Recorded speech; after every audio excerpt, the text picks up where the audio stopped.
Irasai, a que la izakaya se ve muy bonita con estas ramas de ciruelo florecido. Son en honor a uno de los relatos de la nueva antología de la escritora coreana Cho Nam-yo. Y es que el ciruelo tiene un significado muy especial en Asia. No te preocupes que ahora te lo explicará Mimi. Pero antes, que suene la música. ¡Arigato! ¡Hey! ¡Arigato! ¡Arigato gozaimasu! ¡Arigato! ¡Hey! ¡Arigato! ¡Arigato gozaimasu! ¡Hey! ¡Hey! ¡Hey! ¡Hey! ¡Hey! ¡Hey! ¡Hey! ¡Arigato! ¡Hey! ¡Arigato! ¡Arigato gozaimasu! ¡Hey! ¡Hey! ¡Hey! ¡Hey! ¡Hey! ¡Hey! ¡Domo!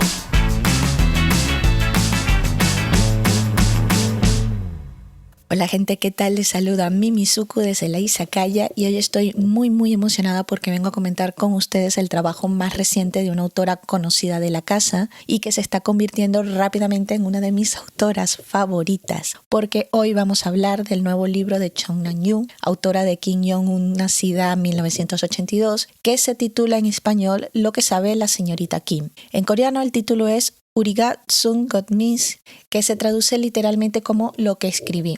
Este es un libro nuevo, apenas publicado en enero de este año, con lo cual está nada caliente de la impresa, y que en español está editado por Alfaguara, con traducción de Jo Ha-sun. Y la verdad es que la traducción está bastante bien. Es una antología de cuentos cortos que la autora ha escrito durante 10 años. El primero de los cuentos, que se llama Ausente, lo hizo en el 2010 y el último, Primer Amor 2020, lo escribe en el 2022. Ella misma en las notas del autor dice que ella nunca pensó en publicar estas historias, pero que la editorial en Corea la convenció para hacerlo y bendita la hora, porque la verdad es que son historias maravillosas que reflexionan sobre la vida, los cambios generacionales y el rol y el sentimiento de la mujer coreana, con la crítica social sagaz y muy puntillosa que caracteriza el trabajo de Cho Nam-yo. Y antes de meternos a ello, vamos a hablar un poquito de la autora.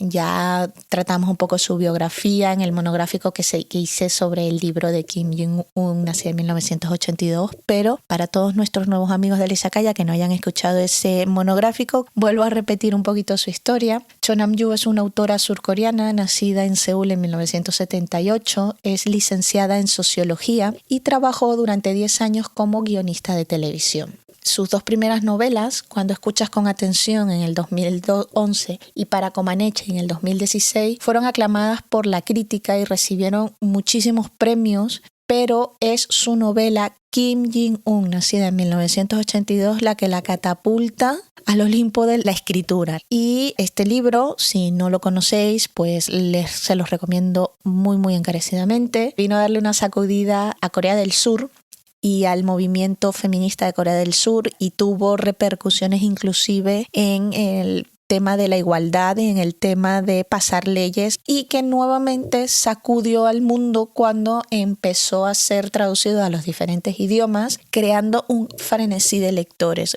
Posteriormente ha escrito otras novelas como Saja, que tiene una visión política y de la corrupción en Corea. Luego tiene Tangerine Green, Her Name Is, y finalmente Lo que sabe la señorita Kim. Este libro cuenta con 8 historias de 8 mujeres con edades muy dispares que se enfrentan a los grandes desafíos de la sociedad coreana, que son el machismo que la circunda, la familia que la silencia, un medio laboral que la discrimina y el imparable e inexorable paso del tiempo. Estas mujeres podemos ser cualquiera. Elimina cualquier forma de individualización del personaje y del protagonista y las convierte a todas en esa anónima señorita Kim, que, como ya habíamos comentado en algún otro momento, es el apellido más común en Corea del Sur y que viene a convertirse en una suerte de fantasma omnipresente que carga con todas las injusticias que pesan sobre la sociedad coreana actual. Tengo que advertirles que el libro no está ordenado cronológicamente, ni tampoco por la edad de los protagonistas de la historia. No sé si esto fue una decisión de la autora, si fue una decisión de sus editores, pero no creo que haya sido una decisión inocente el plantear los cuentos de esta manera. porque juega con la idea repetida que esta mujer no es una sola mujer. Estas son las historias de todas las mujeres y puede tener 5 años, puede tener 15, puede tener 25, puede tener 80. Y la decisión de que cambiasen lo que escribí a lo que sabe la señorita Kim, en este caso también creo que no es inocente y lo creo muy acertado, porque va de lo que sabe esa figura omnipresente fantasmagórica y que somos todos, y hasta cierto punto se puede trasladar al resto de las mujeres del mundo en general y también hasta cierto punto de los hombres, porque hay críticas sociales dentro de estas antologías que no solamente se aplican a las mujeres. Y dicho todo esto, vamos a empezar con estos maravillosos cuentos que la autora lo hace con una primera historia que se llama Bajo el ciruelo y que a mí me hizo llorar porque se centra en los recuerdos de una vida y cómo a medida que el tiempo va pasando nos vamos quedando solo con los recuerdos de esa vida vivida, buenos o malos, y con el calor que produce el recuerdo de quienes nos han querido. Es también una historia de hermanas, de madres y abuelas protectoras, de mujeres a las cuales la vida hace parte de una sociedad que parece empeñada en maltratarlas, sin importar la edad, sin importar el estatus social, sin importar quiénes son ellas o cómo lo hacen. Y al final pues termina siendo a la par una historia de amor, de agradecimiento y de olvido. Y lamentablemente de un olvido familiar en donde en el ocaso de la vida las mujeres en Corea se ven como un incordio, que sí es cierto que no es toda la familia, y también el olvido de la sociedad porque el mundo cada vez está más volcado y estar preparado para la gente joven sin tener en cuenta y acomodar a la gente mayor.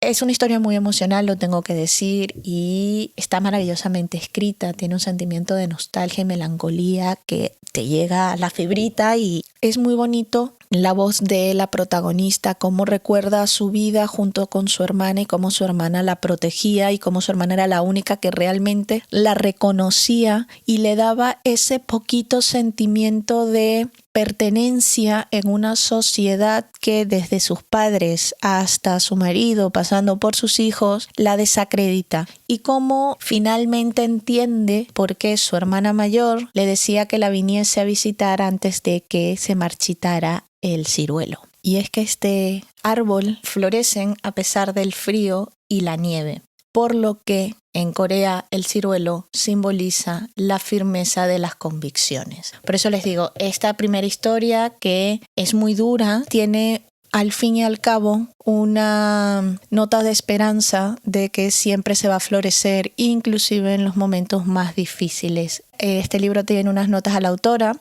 y respecto de este cuento que nos dice que se relaciona con otro de los cuentos del libro llamado Noche de Aurora Boreal. Y el punto de partida de ambos cuentos fue una página de un canal de YouTube llamado Korean Grandma, cuyos videos la hicieron reflexionar por primera vez y en serio sobre cómo y qué significa envejecer como mujer en la sociedad. También nos dice que para poder redactar este cuento leyó varios libros con especial interés. Uno de ellos se titula Ser Inmortal, de Atul Gawande. El otro se llama Diario de una despedida, de Choi Hyun-sok. Y el tercero es Lo que perdí, pero no olvidé, de Kim Song-yeon. También se fundamentó mucho en los ensayos, artículos de cuidadores profesionales de ancianos y de personas que se ocuparon del cuidado de los familiares y enfermos de avanzada edad. Luego, esta antología pega un giro porque pasamos de este recuento sentimental a una historia muy dura que se titula Intransigencia, que a mí me costó conectar con ella, no la entendía hasta que terminé de leer el libro, hasta que la volví a dar una segunda lectura y entendí lo que me estaba diciendo la autora. Y es que la forma como escribe Chong Nam-yu esta historia es muy seca. Tienes a un personaje que en el momento en que tú lo conoces no estás mostrando un sentimiento, y es que lo que ella quiere tratar es la dureza de la violencia contra las mujeres en Corea del Sur. Esto es un tema que hemos estado hablando en estos últimos programas y a través de este cuento refleja cómo esa violencia es una lacra que se extiende en la familia, en los colegios, en las universidades y en general en toda la sociedad coreana. Y más allá de eso, no se limita a decir la violencia física. También existe un componente emocional, psicológico, financiero de violencia contra la mujer.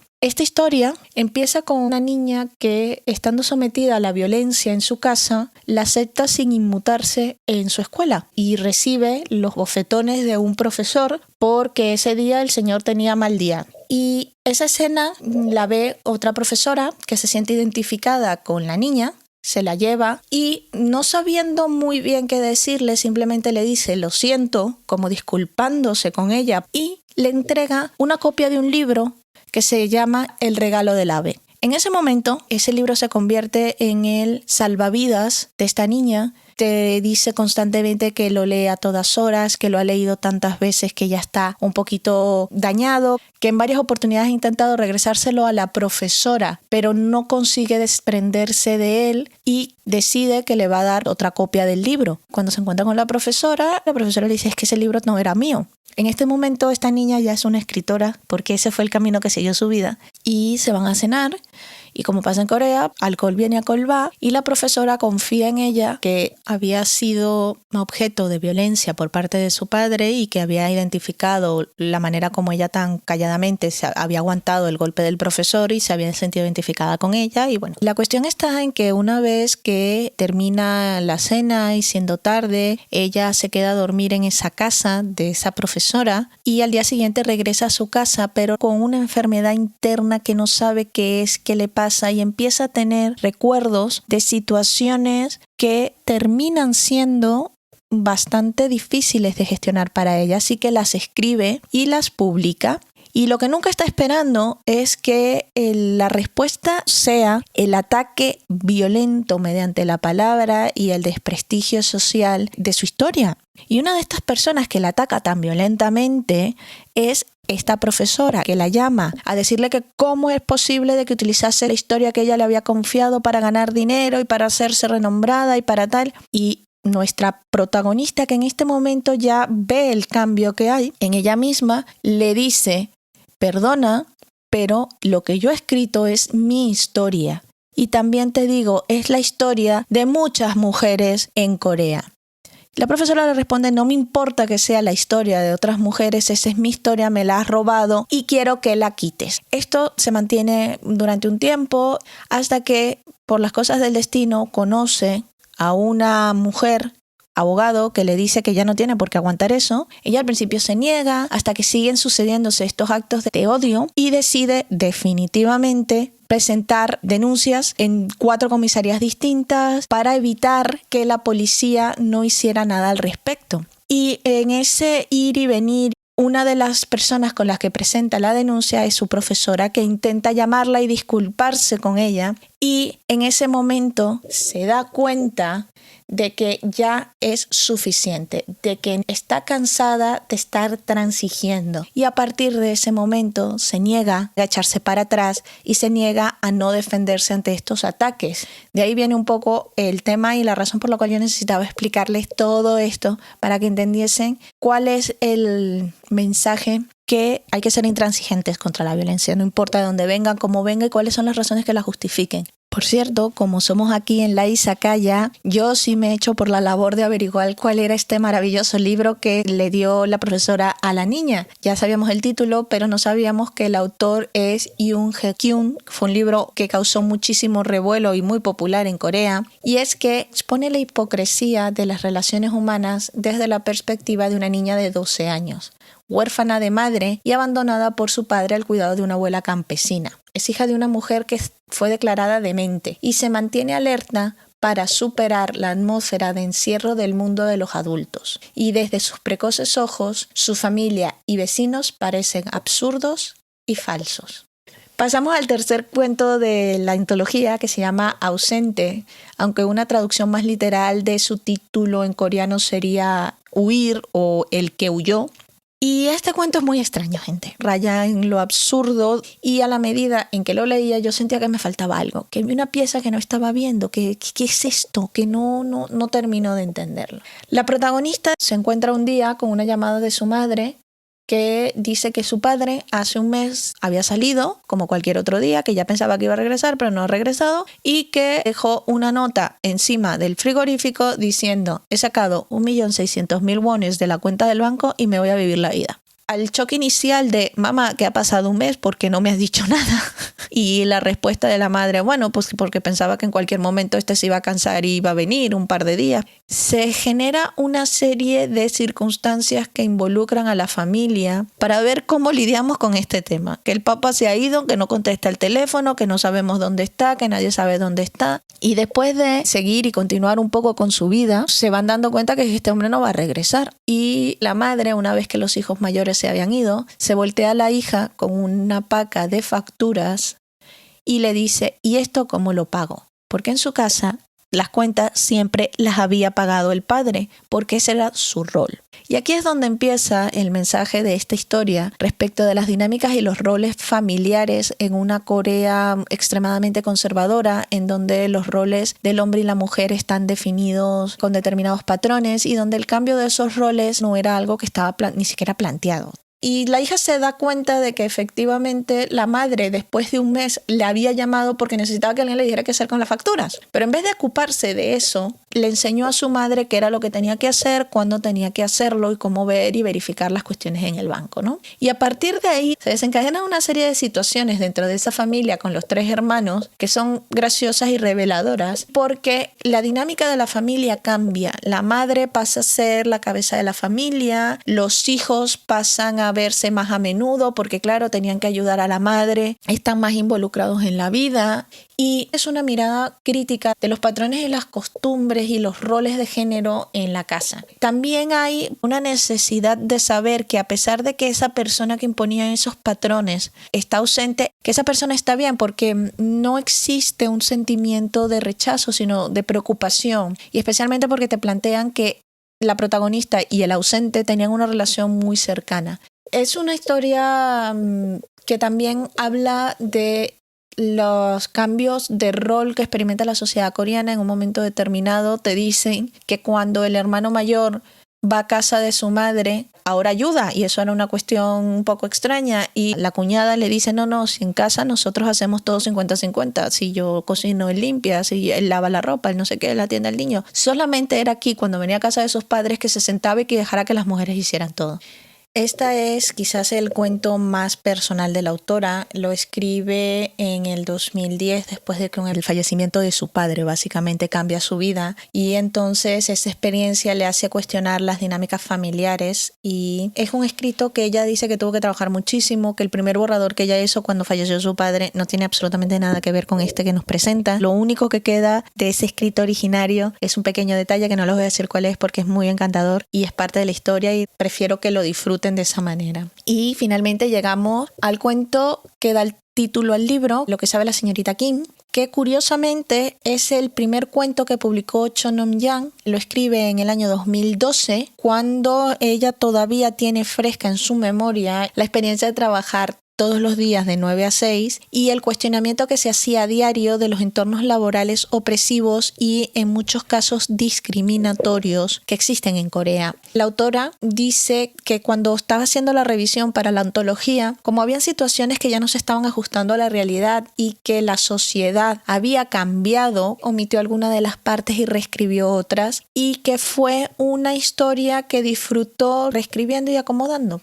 Nuestra protagonista no es la señorita Kim. Nuestra protagonista es quien fue contratada para sustituir a la señorita Kim, y vemos a través de ella, que es como la generación siguiente, cómo trataban a la señorita Kim y las cosas que hacía la señorita Kim y aguantaba la señorita Kim, y cómo ella va a afrontar el mismo puesto con una diferente predisposición. Es la historia de la típica interna que, a pesar de no tener educación ni experiencia, se esfuerza más allá de sus propios límites para obtener la aprobación de sus superiores, de cómo termina siendo la que prácticamente hace todo en la oficina, que es la que se encarga cuando la máquina no funciona, falta papel, ¿dónde está esto? Dame el directorio. Todas esas cosas que se dan por sentadas, pero que se dan por sentadas porque siempre hay una señorita Kim que las hace. Y cómo, llegado un momento, esas mismas personas que se apoyan en la señorita Kim para hacer su trabajo, la desechan y la tiran aparte sin contar con el más mínimo reconocimiento ni económico ni fiscal, simplemente la desechan después de pasar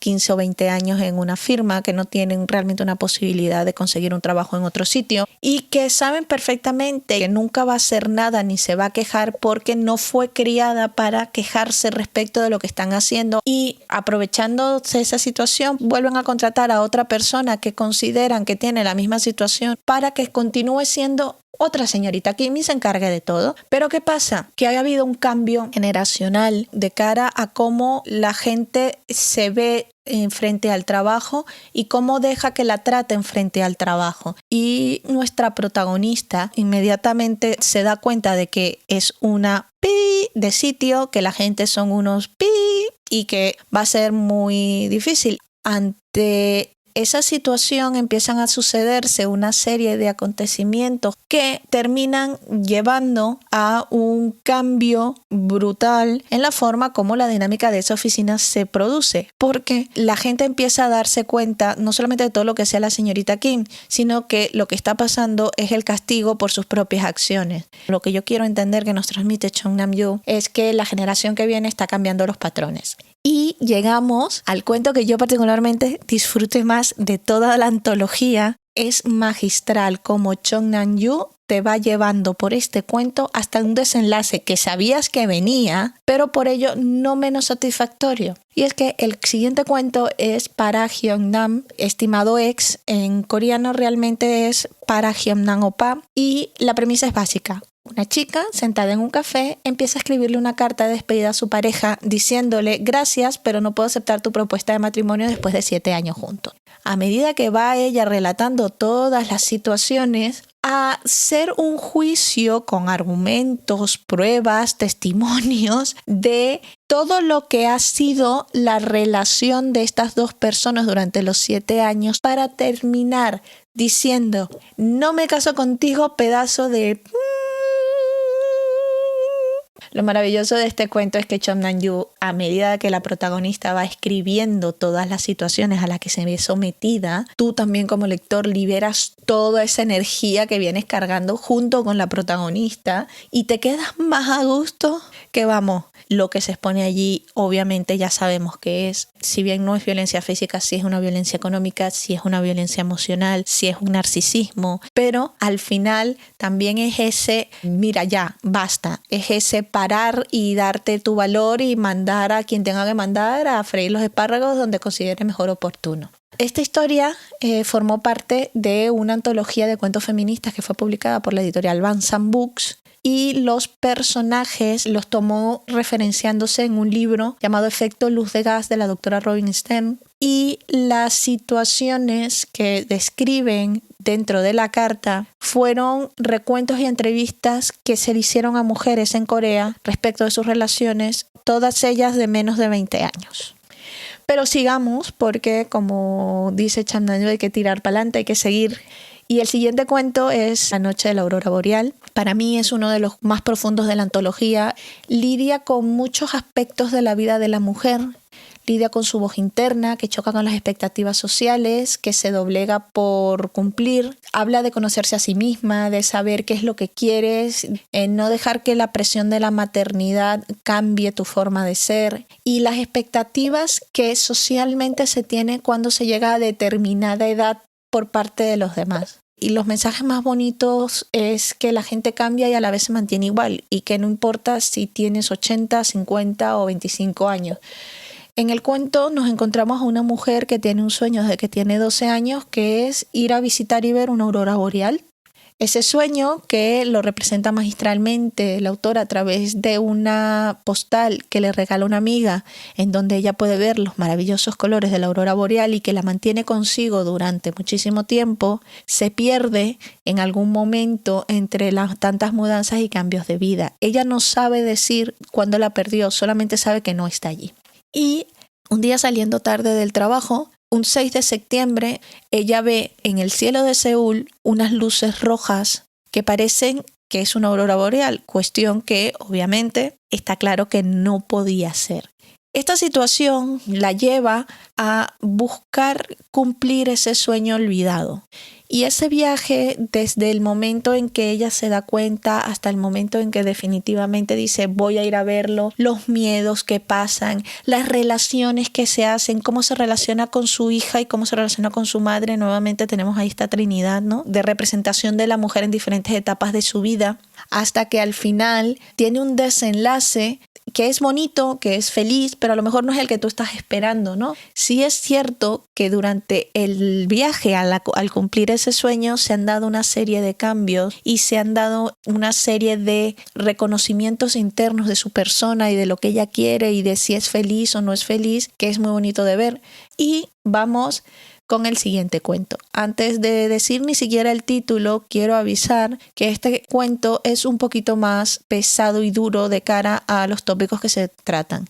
Igual cuando leáis el libro, tener en cuenta que este siguiente cuento, que se llama Y la niña creció, es un cuento que está llevado muy, muy bien por la autora. Es difícil de internalizar también el mensaje, pero es necesario. Habla de la violencia física y de la violencia sexual. En este caso nos vuelve a presentar las 3 edades de la mujer, la abuela, la madre y la hija, pero juega un poco con las posiciones morales de cada una dentro de la historia. Nos reta a entender otra realidad que no es la realidad de la abuela hiperconservadora, la madre hiperprogresista y la hija que hace lo que le sale de las narices. Nos reta a entender de que no necesariamente una visión progresista de una cosa suponga la aceptación de determinadas actuaciones, y que la paralización moral no significa la validez a determinadas actuaciones. Sé que es un poco críptico, pero la cuestión está en que no es tanto el hecho que sucede, sino cómo lidian estas 3 mujeres con ese hecho. Por una parte tenemos una abuela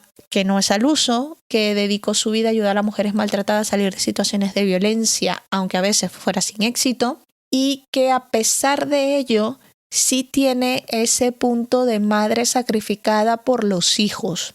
Tenemos una hija madre que el 98% del relato parece no tener ni idea de lo que está haciendo en la vida, o de quién es, o de cómo es que tiene que sentir o dejar de sentir, que llega al punto de que está paralizada y ve que esa paralización parece que también está empezando en su hija menor, aunque en su fuero interno y en su voz interna sabe que algo no está bien, que tiene que reaccionar, que tiene que hacer algo, no tiene esa expresión externa de eso, lo cual es muy clarificante de que muchas veces los que callan no simplemente están otorgando, sino que no saben qué hacer. Y luego tenemos a una hija nieta, joven, apenas en el colegio, que ya está traumatizada por un tipo de violencia sexual que se está extendiendo más aún en esta era tecnológica, que es las famosas fotografías debajo de las faldas, la spy cam, ¿no? Las que están en los baños, este tipo de cosas, de llegar a tener un trauma de que cuando escucha el sonido de una cámara ponerse a temblar y desarrollar la misma paralización de miedo que tiene su madre. Esta chica, a diferencia de su madre, no sabe cómo sentirse, no sabe cómo actuar,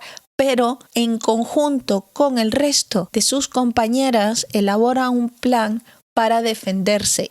Y en ese yo me defiendo y las consecuencias de esa defensa por parte de la hija menor es que se desarrolla la historia de estas 3 mujeres. Y la realidad es que esta situación no es una situación inventada tampoco por la autora. Ella misma nos dice que para escribir ese cuento se empapó de los documentos almacenados en el archivo del Movimiento por los Derechos de la Mujer de la Korea Women's Hotline, que es una sociedad sin ánimos de lucro en Corea que intenta ayudar a las mujeres en situación de violencia extrema y de violencia supervivencia física y económica a salir de esas situaciones y tirar adelante para su vida.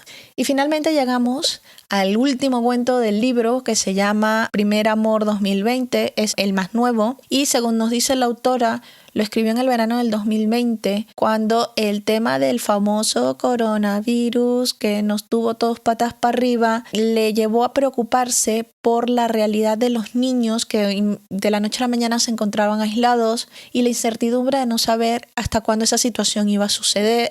Nos dice que la intención detrás de este cuento era escribir un cuento corto y escueto, pero que al final terminó siendo un relato con muchos detalles porque resulta ser de que mucho tenía ella que decir. El cuento comienza con dos chicos de 5º grado, que yo entiendo que sería más bien de 5º de bachillerato, porque ya te hablan de academias y de temas para entrar en la universidad. Siempre están juntos, todo el mundo les bromea que son pareja y un día el chico se da cuenta de que le gusta la chica le gusta el chico y deciden ser novios y hacen planes para verse según sus horarios. Todo extremadamente maravilloso, poppy love, genial. ¿Qué sucede al día siguiente de esta planificación de te voy a ver estos días, los jueves vamos a hablar por teléfono, tú sabes todo esto? Resulta ser de que cae la famosa pandemia y el encierro a nivel mundial y se van desarrollando esta situación, este primer amor de estas dos personajes en el trasfondo de la situación del COVID. Y a la par de las consecuencias de la pérdida de la conexión personal, Cham Nong-yu entra a detallar lo que significó el desastre económico a las familias que tuvieron que parar su vida cuando su vida suponía servicios, cuando su vida suponía, en el caso del padre de uno de los protagonistas, una agencia de viaje que hacía paquetes para viajar a Japón. Te convertiste quizás en una familia que no tenía mucho pero que vivía bien a no tener absolutamente nada o tener que depender de las ayudas del gobierno para poder seguir adelante. Ese parón supuso un cambio en las dinámicas sociales porque era distinto cómo estabas tú viviéndolo si te había afectado ese desastre económico a si no te había afectado ese desastre económico. Aquí se está hablando de que la vida cambió para todos y para los que lamentablemente sufrieron el desgaste económico de una pandemia porque su vida dependía del contacto humano y de prestar determinados servicios que no se podían prestar o no se pudieron prestar durante mucho tiempo, cambió muchísimo más y de manera muchísimo más profunda que la gente que no tuvo ese problema y que simplemente lo ve como un tema que les afecta, pero no para el nivel que cambie todo. Y ese es al final el mensaje de este cuento. Tenemos ahora una nueva realidad en donde hay personas que su vida ha sido completamente modificada y hay personas que su vida simplemente continúan como tal y no entienden esas modificaciones en la vida de los demás. Y con esto llegamos al final de esta antología de cuentos que yo espero que mis narraciones les hayan hecho interesarse un poquito en adquirir el libro, en conseguir el libro, inclusive pedirlo prestado en las bibliotecas y se animen a leer la última obra de Cham Nong-yu. Es cierto que es a veces un poquito más emocional y es muy reflexivo, pero también permite ver la riqueza y las dificultades y la entereza y la esperanza de las mujeres en Corea del Sur. Y es mi esperanza que habiendo disfrutado de este monográfico le deis al botoncito de suscribir, plus, más, check o como sea que lo pongan ahora. Y si queréis escuchar el resto de los programas, está todo ordenadito en nuestra página web historiasdeunisakaya.com. Ahí tenéis nuestras redes sociales, tenéis acceso a nuestro canal de YouTube, tenéis acceso a nuestro canal de Discord. Que no te gusta el tema del internet, yo me limito a mandar correos. También tenemos un correo que se llama historiasdeunisakaya@gmail.com, disponible para que nos digáis lo que quieran. Y espero que se cuiden mucho y verlos pronto de nuevo por aquí. Bye bye.